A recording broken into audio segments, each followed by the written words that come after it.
Hi, I'm Dr. Howard Zucker, the doc in Docology. I first met David Kessler the night before my Hopkins pediatric internship began. He was a graduating senior resident at the time. And even then, it was clear he wasn't just going to practice medicine, he was going to change systems. See, during my internship, we needed an experimental drug from across the country.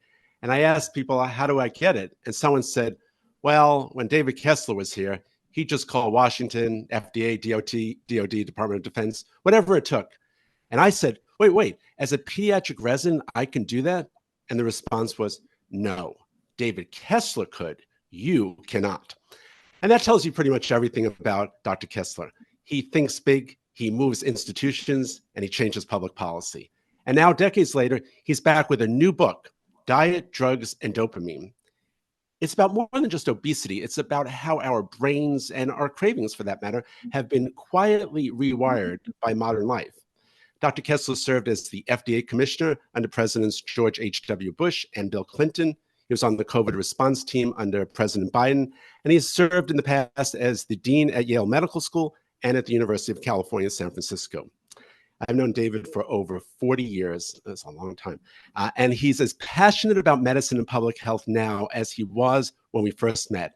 So it's a pleasure to have him. Welcome to the podcast. I am thrilled to have you here today. Thank you for having me. Thank you so much.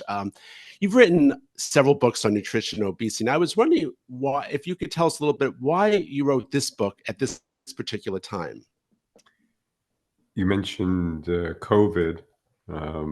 An intense period of time for all of us.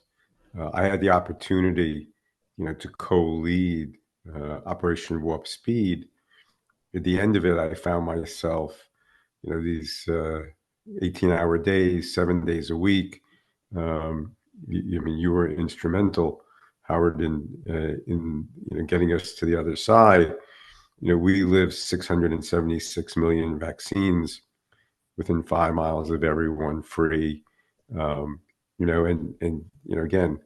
I don't think we realize what COVID really did to us and the intensity of that period. But I ended up some 40 pounds heavier, didn't like myself, and sort of wanted to tackle this mystery of weight and understand why over my lifetime I've gained and lost my body weight repeatedly, but every time I lost it, I gained it back. So, I really wanted to understand what was going on. And it's just it's an urgent issue today, right? Because you've taken on critical issues, whether tobacco, COVID, as you just mentioned, obesity. How is the food system, the food industry, basically hijacking the brain's reward systems in many ways? And what can people do about that? Yeah. So before we get to that, sure. Before we get to, and you're absolutely right, that these ultra formulated foods are addictive. But let's just talk about this question about weight, right? Because the problem is not weight. It's not how big you are or small you are. To me, the question is, and this is really a question of health, the question is one of, what concerns me is this toxic fat. This fat that accumulates in our midsection, that gets into our liver, our pancreas, into our muscle, into our heart, and it causes metabolic chaos. And we all knew that weight wasn't good for us, but we didn't realize that this toxic fat was causative, that it was causal on the continuum of cardiac, kidney, metabolic diseases, certain forms of cancer, and even potentially neurodegenerative diseases. So we have this, the fact that only 12.2% of the American public are metabolically healthy, and this toxic fat is the reason. And if you now go back to what's driving that accumulation of toxic fat over the last 4 decades plus, I think you get to the fact that it's these, what I call these ultra formulated foods. And there's, these foods, I use the word ultra formulated. Some use the term ultra processed, but I consider them highly palatable, energy dense, highly processed foods. It's that perfect trifecta of fat, sugar, and salt. The reason I stay away from processed, people tend to think about preservatives and emulsifiers and stabilizers. And to me, it's fat and sugar, fat and salt, fat, sugar, and salt. And we put it on every corner, made it available 24/7, made it socially acceptable to eat anytime. We're living in a food carnival. And the fact is, these foods trigger the reward centers of the brain.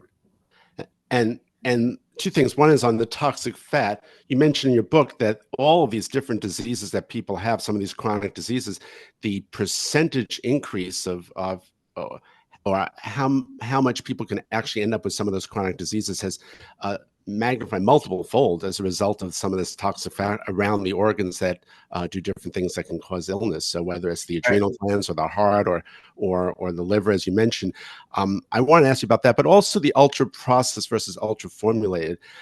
Aren't all the foods in the supermarket? I mean, you walk down the shelves, it's all like ultra formulated food on these shelves. You could the cereals. Where are there, besides the fruits and vegetables, where else can you find foods that are not ultra formulated?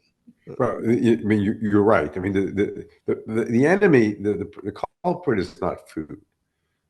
The real culprit is these ultra formulated foods, whereby the structure of the foods, was eliminated. I mean, this ultra formulated foods, they took those components, these fat, sugar, and salt, again, in which these combinations of fat and fat and salt, and fat, sugar, and salt stimulate the reward centers, and they concentrated those, took everything else out that slowed down eating. So you have not only these reward circuits being triggered, which get us to eat more and more, but you also have this rapidly absorbable, both glucose and fructose, that overwhelm the metabolic circuits, that I think feed into this this term hyperinsulinemia. Now, whether this toxic fat, this visceral adiposity, occurs first, and that produces this elevated hyperinsulin levels, or whether the hyperinsulinemia causes this visceral adiposity, it happens so fast that it's hard to know which one causes which, but you end up in this vicious cycle. But these ultra formulated foods, and in that case, these foods that have just result in rapid rises, it's all about the pharmacokinetics, and we're overwhelming. Both those glucose spikes result in elevated insulin levels, this this visceral adiposity. So you get caught in this metabolic chaos, and that also certainly favors continued fat storage and this leak of free fatty acids that's causing this atopic fat to accumulate in where it shouldn't be in these vital organs. Well, are some people more prone to this? Are some people just have more of an addiction to some of this food? And how much of this is nature? How much of this is sort of nurture when we address this kind of a problem? So let's redefine. Let's make sure we understand what we mean by addiction. Right? Addiction is not about the weak. It's not about the downtrodden. I mean, these circuits, exist in all of us. If you go back thousands of years, we lived in an environment of scarcity. Our brains evolved to be able to find the most energy dense foods. It's not that our brains are not working well. If anything, they're working only too well, because now we put these energy dense foods on every corner and our brains are just being triggered. What are the essential elements of addiction? I see three. This cue-induced wanting, right? I get triggered. I have these thoughts of wanting. If I try to resist, I have craving.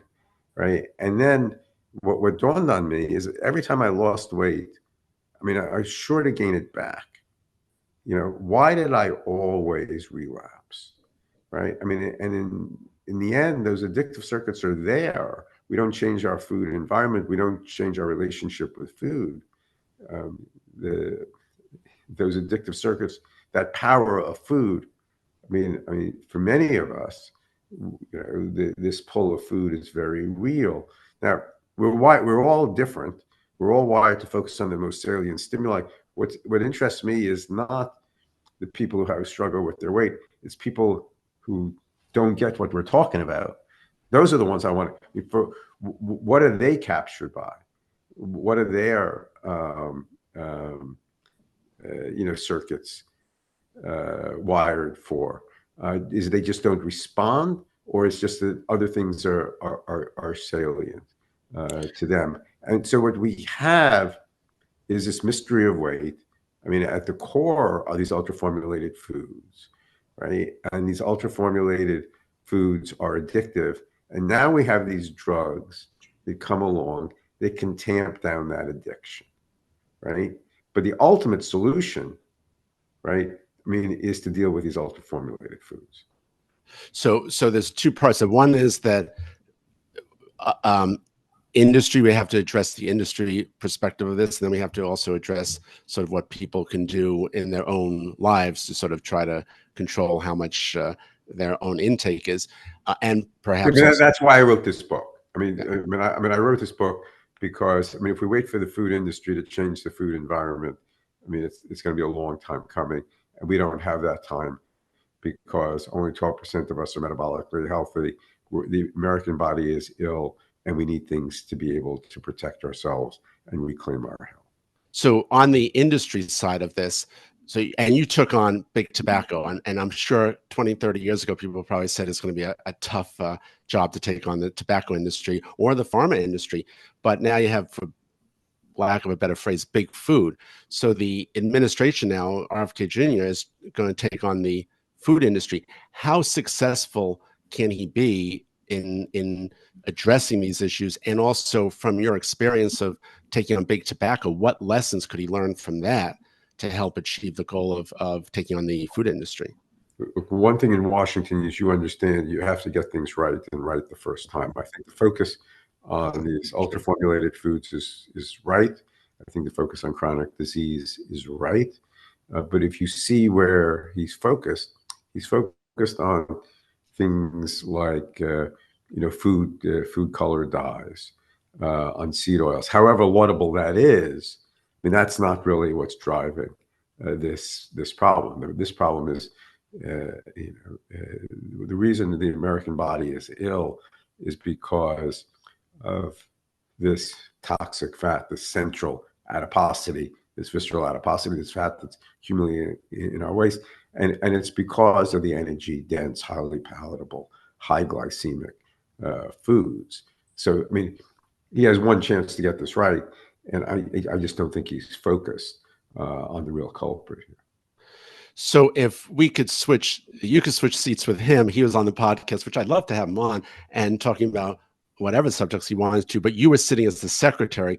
What would be the way you would tackle this in an effort to try to address what you're talking about, ultra processed foods?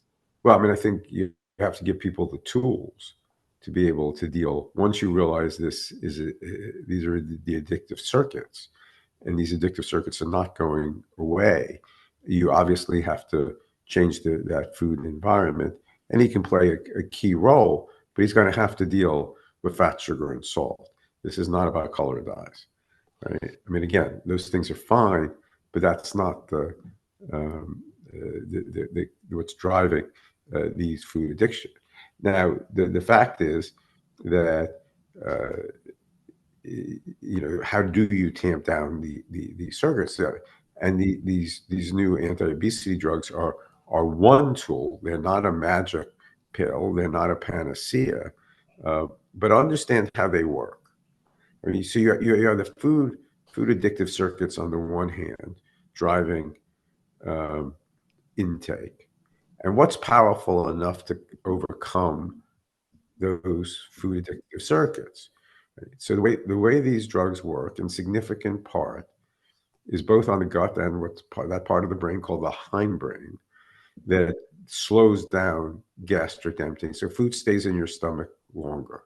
There is this spectrum, this spectrum of feeling full, of satiety.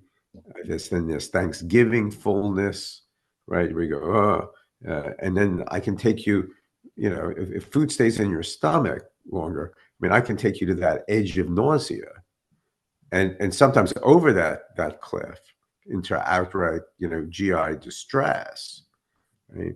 So what these drugs do by triggering what the aversive circuits of the brain, right? I mean, these circuits were designed, to deal with toxins in the gastrointestinal system. Food stays in your stomach longer. What don't you want to do when you have food staying in your stomach? You don't want to add more food to your stomach. So you condition yourselves not to want to eat as much, and in some cases, eat a lot less. And what the companies learned to do, understanding the very early predecessor molecules of these GLP-1 drugs, when they gave them to laboratory animals, these animals didn't even move. I mean, they developed something called the term visceral malaise, right? I mean, the people just, because food stays in your stomach, you're going to have this kind of distress. So these drugs take you to the edge of nausea, and you condition yourself. You say, "Oh, I don't want to put anything else in." We've all experienced that. We've had the flu. Our GI tract shuts down. We don't want to lose our appetite. We have food poisoning. GI tract, slows down. I can't put anything else in, or I'm going to be sick, right? We all have that sense of that feeling. And look, we're all different, and everybody perceives these drugs in a different way. But the companies have learned to titrate these drugs as far as dose to get to the point where they slow down, they tamp down the addictive circuits. So there's a diagram in the book of the seesaw. On the one hand, you have the addictive circuits, and on the other hand, you have these aversive circuits, and they are just basically, they're conditioning you not to want to eat anymore. So are you saying then that basically these drugs sort of jumpstart your efforts on weight loss, because that's one part, but then all the other things that one needs to do to address weight loss obviously needs to be done as well? Well, the companies would like you to just stay on these drugs for life, right? But the average data show that people are on these drugs for 8 to 9 months, then they're off it. They're too expensive. They're injectables. People don't want to just take drugs for their whole life to add to that drug burden, right? So what's going to happen if you're off? These drugs only work.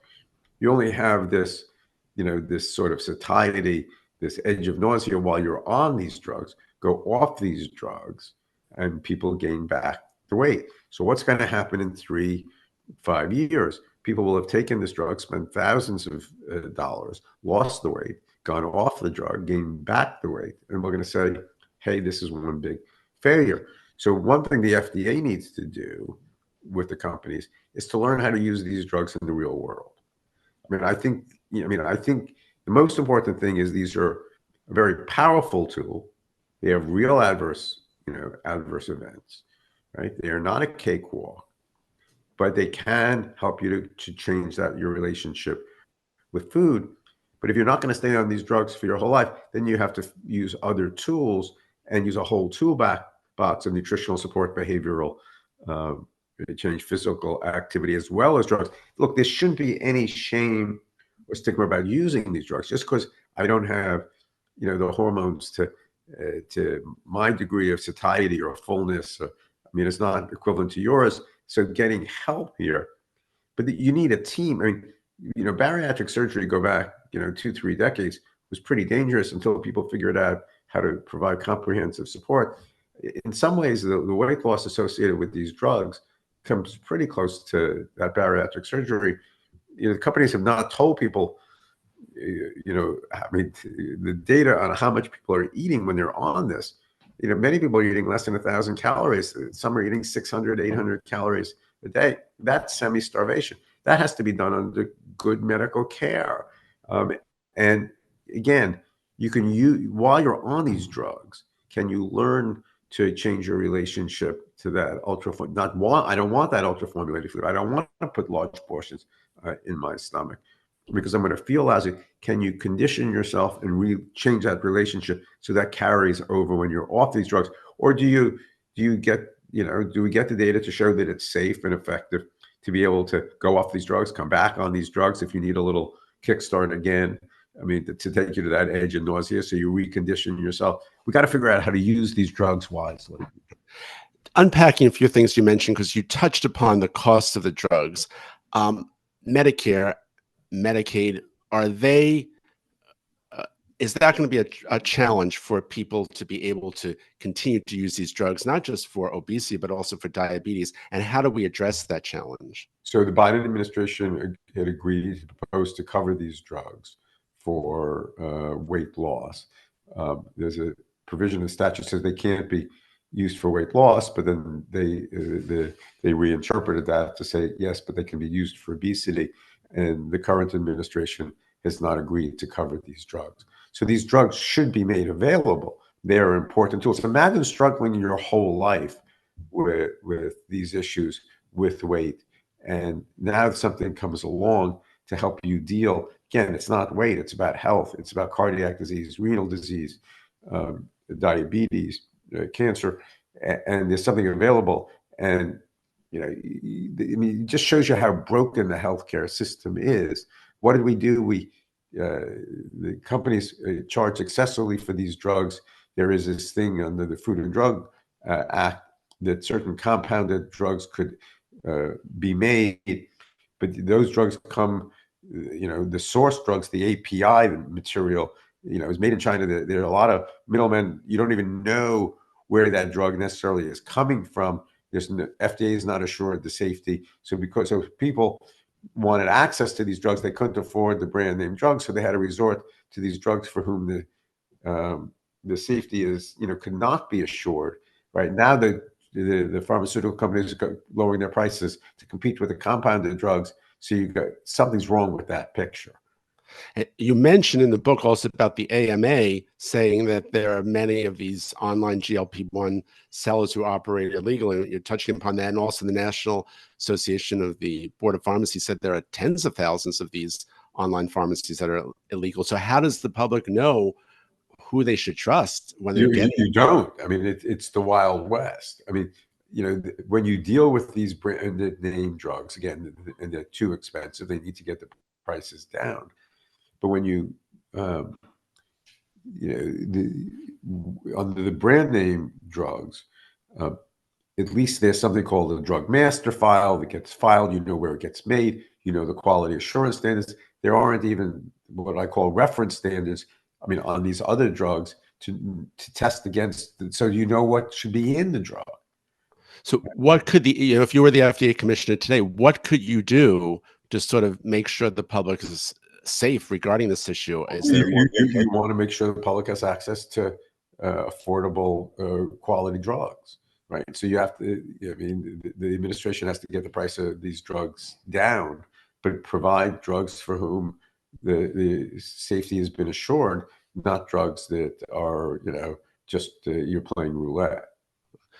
And I want to get back to the GLP-1s in a second, but with the FDA, so they I don't know if they've done this yet completely or not, but they were going to cut like 19 to 20% of the staff there. How do you achieve these goals if you don't have enough staff there? Or is there? I mean, by the nature of your question, I think you've answered it. You don't achieve the goals, you're saying? Well, I mean, look, I had the privilege of doing Warp Speed. You can argue that it was Trump's greatest success in his first administration, Warp Speed, being able to get access and develop these vaccines and safe and effective vaccines in record time. But we were able to do that because we had the infrastructure that was built up over decades, not because we were smarter, because we were able to rely on that infrastructure. Now they're cutting that infrastructure. I don't get it. You, I know, and that's a huge problem. It's a huge problem, not just at the FDA, but obviously the other agencies. And we both worked in government and know how important the government is to achieving the goals, to making sure what the public needs is achieved. On the, and we'll get back to that in a second if we have time.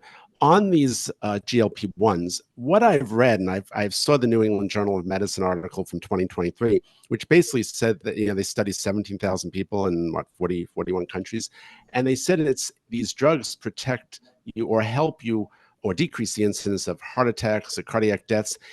And I was wondering whether these drugs are the statins of the 2030s. In the next 5-10 years, people will say you need to be on this, just like you need to be on a statin to prevent a problem rather than cure a problem. So I was wondering what you thought about that. So there are, when you look at what's causing that cardiac disease, there are, traditionally, we were focused on a lipid pattern of elevated LDL-C molecule. Part cholesterol medicines, the cholesterol. That was the bad cholesterol. Bad cholesterol, of the LDL-C, and statins reduced those dramatically, and have resulted in major improvement in cardiovascular disease. We also know that there is this lipid pattern of hypertriglyceridemia, these elevated triglycerides, these non-HDL particles, this pro-inflammatory state that results from this visceral adiposity. I mean, I am pretty convinced that the reduction in cardiac events is in part because of a reduction in this visceral adiposity, this toxic fat, this inflammatory milieu. This is ever as possible as it's resulting in this cardiac disease. So I think you have, this visceral adiposity, this toxic fat, this ectopic fat. I mean, really is in the causal chain. I mean, in the end, you want to get your LDL-C down. I mean, that still, I think, drives, a good deal of atherosclerosis. You could do that with statins, but there's these other blood lipid patterns and this inflammatory state that the GLP-1 drugs reduce by reducing this toxic fat.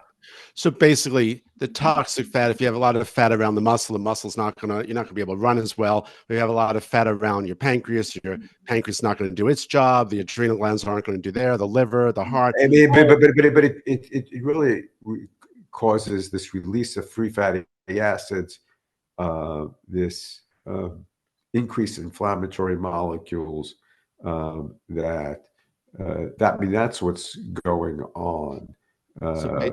With this visceral adiposity, your fat cells can't store any more fat. You have this leakage of these.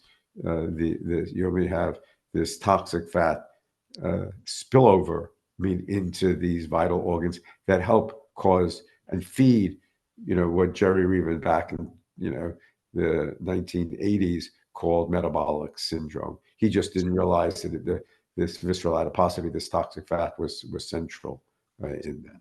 Basically, the engine's not working well. Yeah, you mentioned him in the book. I remember that he had mentioned that back before about the metabolic. He didn't have the CAT scans that showed the visceral adiposity that was building up. He didn't figure out the obesity part, but he saw this thing called this hyperinsulinemia model, and that's associated with this lipid pattern, right, of non-HDL elevations, hypertriglyceridemia, elevated fasting blood glucose, elevated blood insulin levels. Right, so too much sugar in your body, too much cholesterol in your body, and all of it, just the whole system starts to not work in a fine-tuned way. if you mentioned a little bit about it's how people respond to food, and some people feel that they're full before others, and so there's a little bit of a component of your own personal makeup. But I'm curious about a little bit also, what do you advise parents who have kids who are exposed to this world of these processed snacks, or in many ways these dopamine triggers, whether it's not even just processed snacks, it's also screens and many other things. So how would you advise them to manage this for their kids Right. going forward? I think it's very hard. The food environment is structured the way it is, but no doubt this is a lifelong disease. I mean, when we see that diabetic or that person with cardiac disease, I mean, that's the end stage of that. This is lifelong. This is cumulative. These kids are accumulating this visceral adiposity, I mean, over life, um, and uh, again, we first have to understand, what the problem is, right? And that's where when you see these adolescents and even younger kids uh, with this accumulation of visceral fat, this disease is incubating and is going to. You may not see the cardiac renal consequences yet, but that down the road that you. Right. And we saw, both of us pediatricians, we've seen those kids who were overweight very, very early on. Um, Busy families, two parents working, kids so scheduled in so many activities. How does one realistically keep the nutritious foods in the refrigerator in the kitchen? And also, how do you pack like a healthy lunch for these kids to achieve the goal of preventing them from ending up with chronic diseases down the road? But the first question is real food.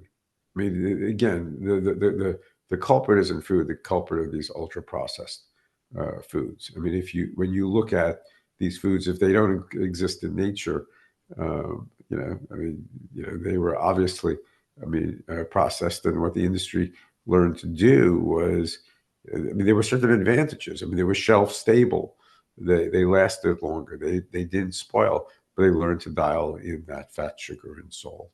I mean, it's all about these combinations of fat and sugar, fat and salt, fat, sugar, and salt. So if there's no structure to that food, if it doesn't look like food, if it doesn't occur in nature, right? I mean, chances are, I mean, it's triggering these reward centers of the brain.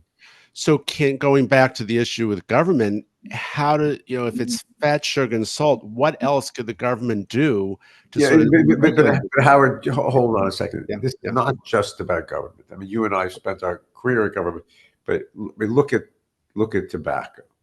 I mean, it's probably the great public health success, right? yes, And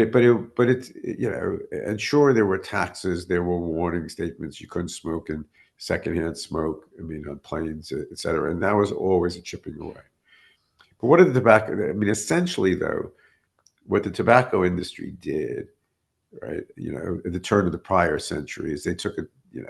What was it was men who smoked, and they excuse me, they made tobacco cigarettes into something that was cool, adventuresome, glamorous, sexy. The Marlboro Man. It became positively valence. And when you're dealing with an addictive substance, it's something that's psychoactive, right? I mean, when something's positively valence, you want it, you need it, you think it'll make you feel better. And what did we do with tobacco? I mean, sure, again, there were regulations and laws, but we changed how we perceive the value of that tobacco. It was no longer positively valence. We made it out for what it was, a deadly, disgusting, addictive habit. And so there was this critical perceptual shift. I mean, in society, is that those are no longer my friends. We don't need that. And I think we have to start looking at ultra formulated foods much the same way. to tackle this issue. Um, Correct. you mentioned, maybe you could share a little bit. You mentioned you took the GLP-1s for a short period of time. What was your experience with that? And then maybe a little bit about, you Yeah. started, you stopped, and then one other part to that question: if you could turn the clock back, what would you have done differently to prevent your own challenges that you faced with all of this? Yeah. So, I mean, I went on them actually for a number of months. Again, I mean, they certainly took me to that edge of nausea, right? I mean, there was a feelings of, bloating and, just, again, not that I was ill by any means, but I clearly perceived that I clearly didn't want to put other stuff into my GI tract. I mean, when we talk about turning down food noise, we're basically saying we're just turning down that cue-induced wanting. I was on these drugs. I lost a significant amount of weight pretty rapidly. Over 6-7 months. But then, I started having certain abdominal pain. GI tract doesn't move as well. We think, there's simple, we think of things like constipation as just, just something we deal with. But constipation, we know if things are not moving in the GI tract, they can sometimes lead to perforation and sepsis and serious complications. So I was having some abdominal pain, and I said, all right, let me try to go, if I can go off this. And I went off this, and, but I had to use other tools while I, went off that. And then I've gone back on for periods of time and gone off. So, I've learned to use them, as one tool. But you got to change how you eat. You got to change your relationship with food. Look, I used food, to get through. It's the way I used to stay up, through the night, to study, to write, to, get through med school. To regulate my own emotions, to calm me down, to increase my cognitive attention. There weren't very good tools, to do that. My guess is if I were a smoker, I was born 2-3 decades earlier, I would have used tobacco to regulate that. I'm not advocating that. But watch someone picks up a cigarette to change how they feel. To regulate these subtle ups and downs of daily life.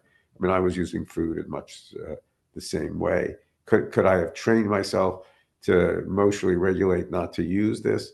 Yeah, I ended up using food, and for decades, there really have not been effective tools. The problem with diet, we tell people to eat less, exercise more, and the fact is that no one can do that, because you can do it for a certain period of time. You can white knuckle it. You can take that life preserver. When you hold it down underwater, you can do that for a period of time, but eventually, it will come back up. There are these opposing forces. So, of course, if you gain weight, if you have this visceral adiposity, you have to be in an energy deficit state. Sure, the composition of the food is important on the hyperinsulinemia, but the fact is that of course, you have to eat less, but none of us could do that because of these addictive and metabolic circuits that were in opposing directions. These drugs finally allow you to tamp that down. Yeah. Back to those late nights in the hospital, right? That was just vending machines. That's what you'd ended up at 2 o'clock, 3 o'clock in the morning, grabbing something which was. You have this fatigue, and you use this to. I thought it would increase, my attention. I was using it for energy, just to increase my cognitive focus. Right?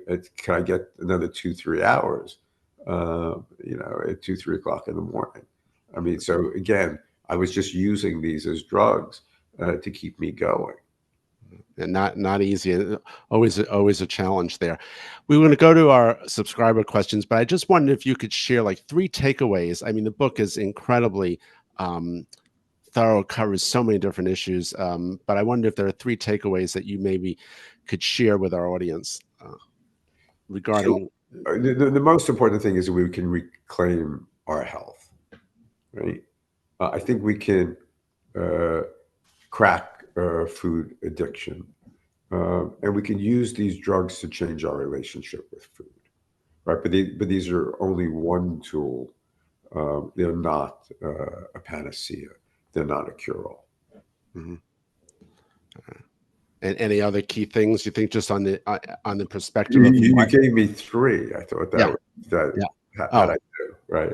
Well, it's true. That is true. Anything from the standpoint of what you think that should be done from the standpoint of regulation or or I mean, it's really give people access to the tools, okay? right? Provide, I think that's key, and give people good care. Look, this subject is so hard to talk about. I mean, weight has been so fraught. I mean, there's such stigma, there's such shame attached to it, and because nothing worked in the past, we we decided to.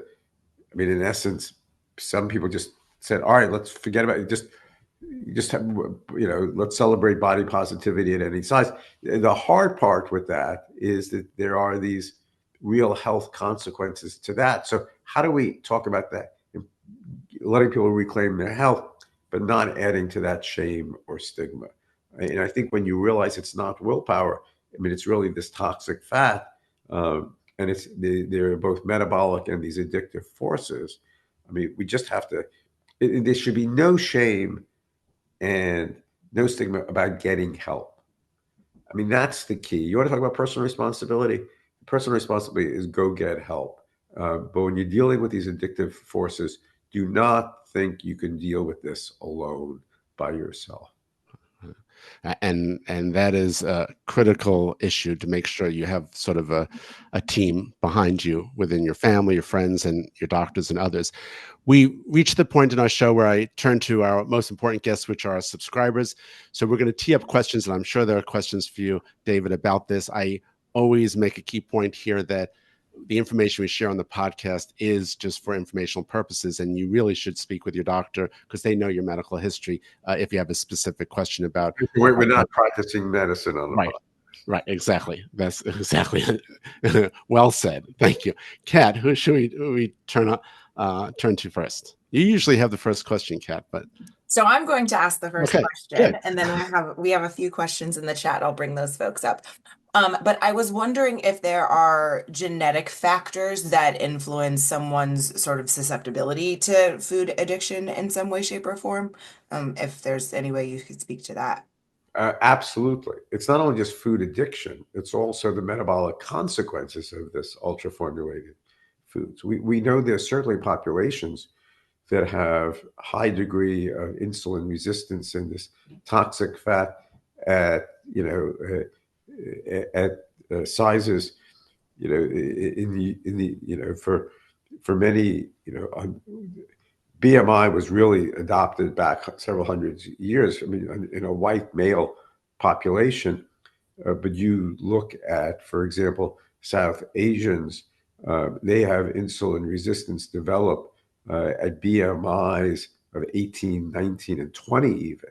So a BMI of 23 could be the equivalent of a BMI of 27.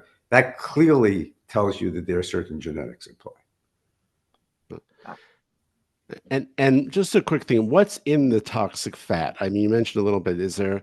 I mean, this is literally free fatty acids that are leaking out, and all these pro-inflammatory cytokines and adipokines, all the interleukin TNF molecules that are the pro-inflammatory. I mean, if you look at these GLP-1 drugs and talk to the cardiologist, the thing that they do notice on the GLP-1 drugs is that people's CRP is coming down.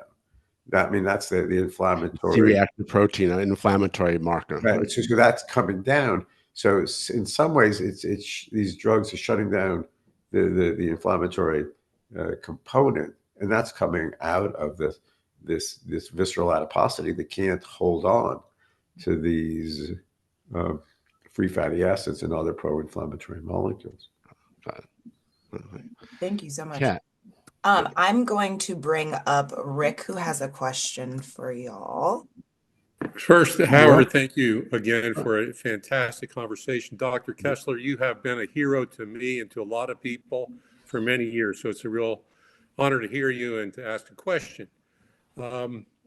So you mentioned a few things about the administration, food dyes, and some of the other comments. But if you were providing guidance and prioritizing action across the executive branch, whether it be around labeling with FDA, research, NIH, CMS efforts, What guidance would you provide, and how would you prioritize? You're very kind, Rick. I mean, what we learned in tobacco is it has to be comprehensive. It's not going to be one single approach.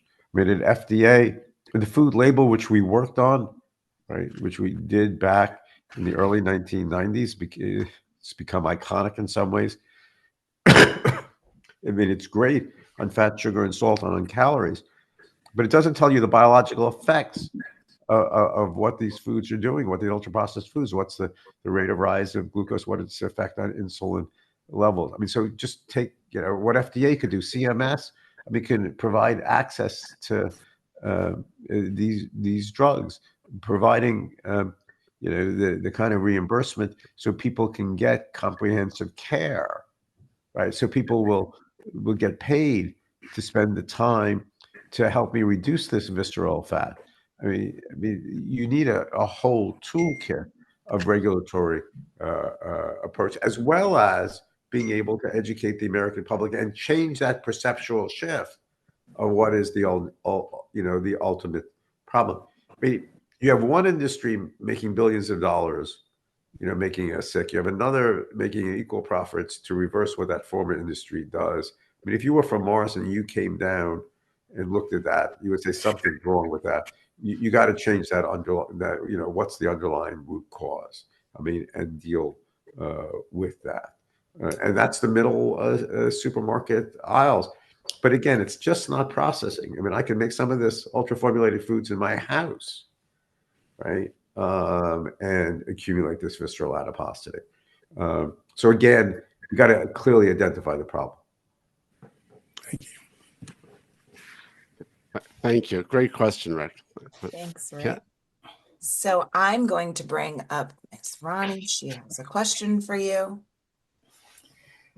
Hi, Dr. Kessler. Hi, Dr. Zucker. How are you? Hi, Ronnie. How are you? Good, good, good. I wanted to obviously thank Dr. Kessler for his service at the FDA, because those food labels, though they need, to be maybe modified at this point, given your research and everything you're saying, I do find them incredibly helpful. And I see a lot of people in the grocery stores looking at them all the time. So you really did change behaviors in a lot of ways. And yes, the packaged food industry has hijacked our diets, but hopefully all of this conversation can raise the awareness and we can make changes the way you did with tobacco. And I'm really grateful for your work in that area as well. My question is, I'm very conscious of what I eat, but, there are foods that spike the glycemic index, and like, for example, fruit. And, I always thought that we could eat fruit because fruit was really healthy for you, and it's natural sugar and it's not additive sugar, and yet it spikes your glycemic index. So how do you feel about that? And how much fruit should we eat, etc.? Yeah. So, I mean, you're very right to focus on what the effect of these things are on our bodies. And we have to understand there's great variability, right, between individuals. I am very concerned. You talk about the glucose, but I think it's also that hyperinsulinemia that results to keep that glucose under control. You see your glucose spiking, but I can tell you that glucose is, it's the elevations in insulin levels that because that glucose is going up, that's trying to keep those glucose levels down, and it's that hyperinsulinemic state, right? Can you explain that to people? Because I don't think they understand what that means. So you have glucose rising because there's rapidly absorbable glucose literally being taken into the bloodstream, because this flour, much of this flour, this starch that's used in ultra processed foods, some of it's to avert sugars and fructose, but some of it is just in flour and starch, gets absorbed as glucose, right? You look at your blood glucose and you go, oh, well, maybe it's an increase. Insulin, but because we have so much glucose pouring in, insulin's working harder to deal with regulating that glucose level. So you may not even see your glucose going up, but docs tend not to measure insulin levels. It's a little harder, right? To do that. But that constant elevation of hyperinsulinemia, right, feeds into this cycle, I mean, and causes this insulin resistance. I mean, again, is it the insulin resistance which comes first, right? But it all leads to this pro-inflammatory milieu. And the fact is, you know, for some people, it's not going to make a difference if they eat fruit. I mean, they're not hyperinsulinemic to begin with. They're not susceptible to that insulin resistance. Add that fruit onto somebody who is in a hyperinsulinemic, insulin resistant state. And I mean, it can cause, you know, it could be adding more fuel to the fire. Look, it depends on the fruit, and it depends on what that you know, how much additional glucose and what that rate of rise into the bloodstream is. So it depends. Am I insulin resistant? Do I have a problem with this? I think if you can get that visceral adiposity down, if you can, I mean, get that visceral adiposity down, get that insulin resistance to become more insulin sensitive. I mean, if you could use these tools to do that, if you can reclaim your health a little, and then you can get back into this balance where, you know, some of that fruit, I mean, is fine, but you're not adding fuel just to this this already, you know, this baseline of where I'm hyperinsulinemic and I'm getting caught further into this vicious cycle. I know that's complex science, and in medicine we're still figuring it out. But you know, some of us can handle it, some of us can't. And I think the problem with the dietary guidelines is they were written for a healthy body, and the fact is, majority of us are not healthy. Majority of us are insulin resistant, and for those who are insulin resistant, you know, some of these foods are deadly. So you're basically you're challenging the system, and you're asking your body to take the sugar there, put it in the right place where it needs to go. But at some point, the system can't keep doing that, and it's just basically getting overworked. And what we're measuring, and insulin's working harder. Your pancreas is working harder and harder, releasing that insulin to deal with that glucose. Right? You're not even measuring your insulin levels, but we've seen a doubling, of hyperinsulinemia in the last 2 decades. and the doctor sometimes measures a hemoglobin A1C. Sometimes people talk about that test to see whether, you know, But that's on the glucose side, right? right, to just see if you're going to be diabetic, if you're going to end up diabetic at some point. But you're producing more and more insulin until eventually, in some people, we don't understand this, but it goes back to Kevin's earlier point. In certain people that I pump out more, I'm challenging my body with more and more glucose. My body's pumping out more and more insulin, and in certain people, that insulin just ends up burning out. Thank you. Thank you. Yeah, it's very complex. The whole body is very complex, and you're asking, you know, the body to do more than sometimes it's able to do. I mean, it was never designed, to handle this metabolically rapidly absorbable stuff, and it's basically a lot of metabolic chaos that we're just overburdening the system. And when we develop these foods, these processed foods, no one asked what the effect was on the body. And some of these changes are starting very early on. We just don't see it for decades, and then sometimes it's just too late. Kat, other questions? Yep, I'm going to bring up John, who has a question. We may have. Hi, Dr. Kessler. Thank you very much. You know, long time ago, I was a news executive, and one of the first big events I went to, and I don't even remember what it was, I got to sit next to you, and I thought, wow, this is such a cool job. I get to meet people. So it's good to see you again. Good to see you. I have 2 questions, actually. One is just, I wonder whether, thinking back on your illustrious career, are there any initiatives that you wish you had undertaken or had the bandwidth to undertake, or that you regret having done, looking back? Yeah. Look, no doubt the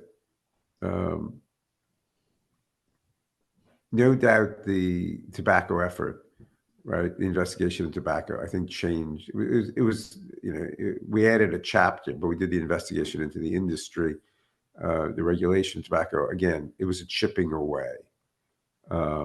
That worked. COVID was again, very intense period of time.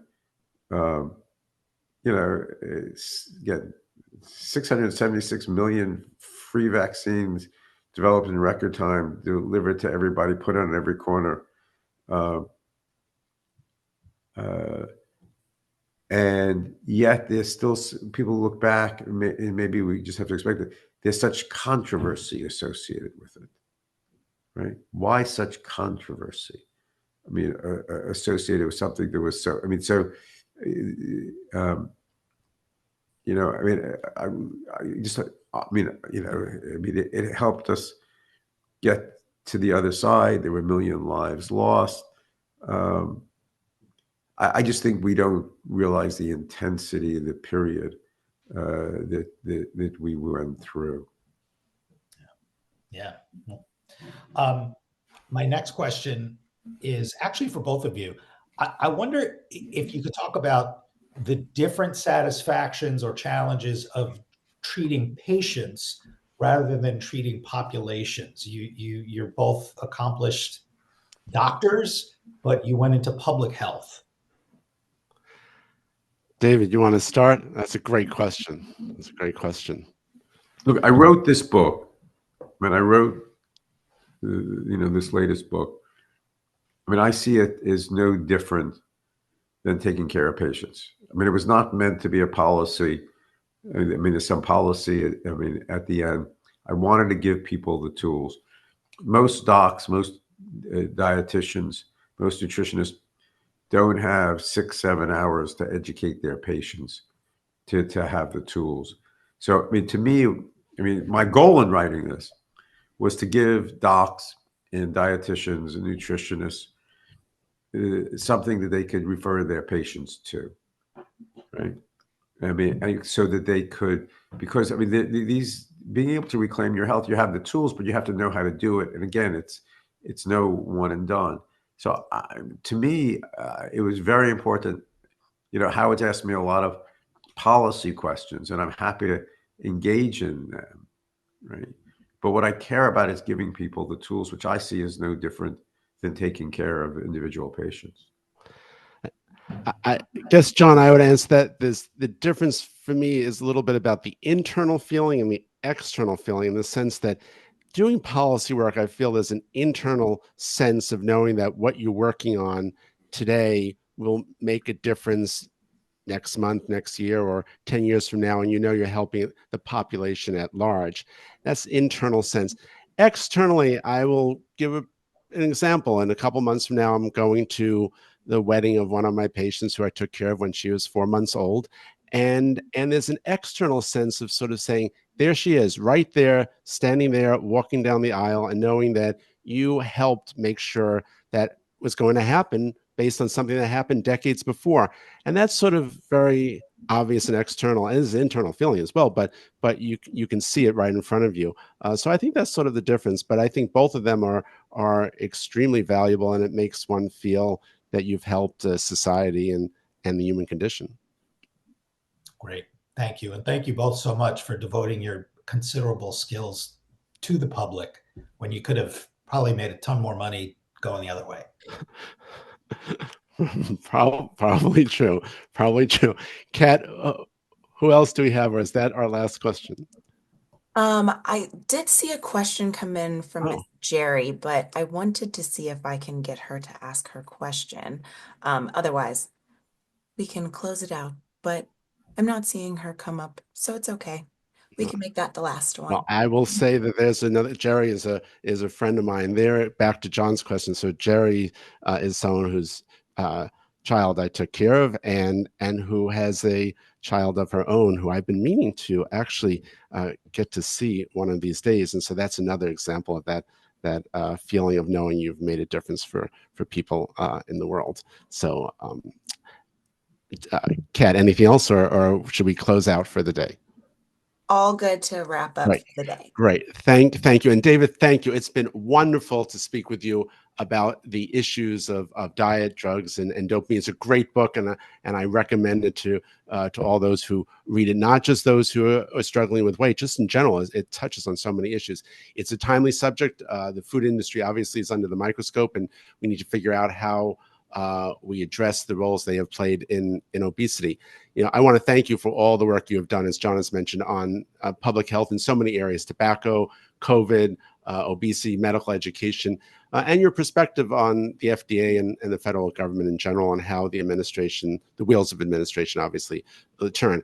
I look forward to further conversations. It would be great to sit down at some point and speak more about this issue, but also other issues, and maybe reminisce a little bit about Hopkins, because education the medical education has really changed. And in fact, it would be good to bring you back on, because you were the dean at 2 major medical schools in the country, and the whole academic medicine world and how education is being done for doctors in training has really changed. It'd be great to have a conversation about that as well. But that's it for our show. Remember, if you are a Docology subscriber, you can join the show. You just have to click in the link in the bio and sign up at docology.life, because that's where you can get reminders for the next podcast that we have.